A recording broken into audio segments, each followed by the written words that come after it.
Welcome to Paul's Experimental Workshop, where the scientist, engineer, and maker and me all come out. We build stuff, we try stuff, put things together, see what works, see what doesn't, and we have some fun making things.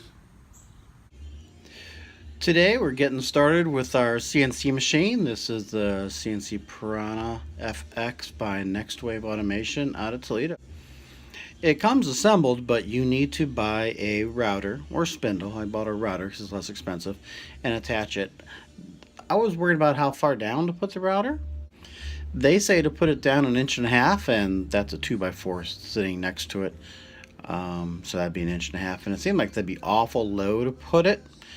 Like that bit would be sitting below the actual bed. But as it turns out, you can put it down pretty much that low. These are the tools used. That's a star screwdriver to tighten the router into its mount.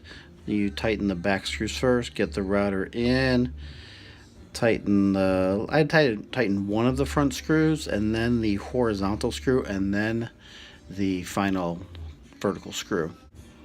From this view, you can see the two front vertical screws and the horizontal screw. Again, I tighten the left one, the back two first, and then the left one, then the front horizontal, the front horizontal, and then the final right one.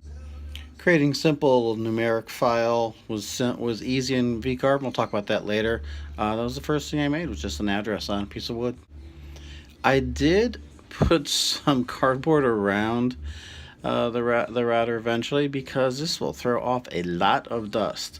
I even ended up putting up a top piece of cardboard, and I'm wondering about a front thing, whether I should try and put a plexi or just another piece of cardboard that's easy to move away. You still want access to it for a vacuum, like I was doing shop vac as it was cutting, but you need to contain the dust a little bit.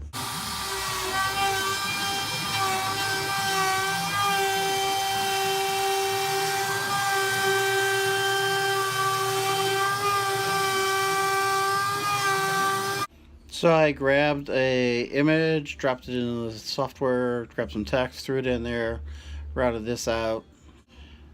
Same file actually, except the other one was routed out pocket. And this one, it's more profile. Of course, we had to do a Snoopy and just trying to see what we can do. This one was actually a vector file that I imported, already made, and I had to take apart some of the vectors to get just the ones I wanted. So just playing with it. This is after painting one of the signs, and the thing we learned about painting is probably don't let Paul paint.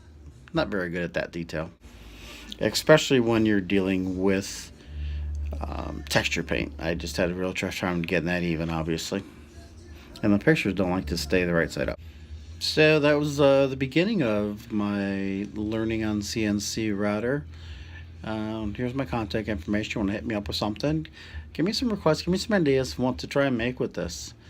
You can kind of make everything, so it's kind of paralysis by too much, but you do got to learn some of the details. So I will be doing more.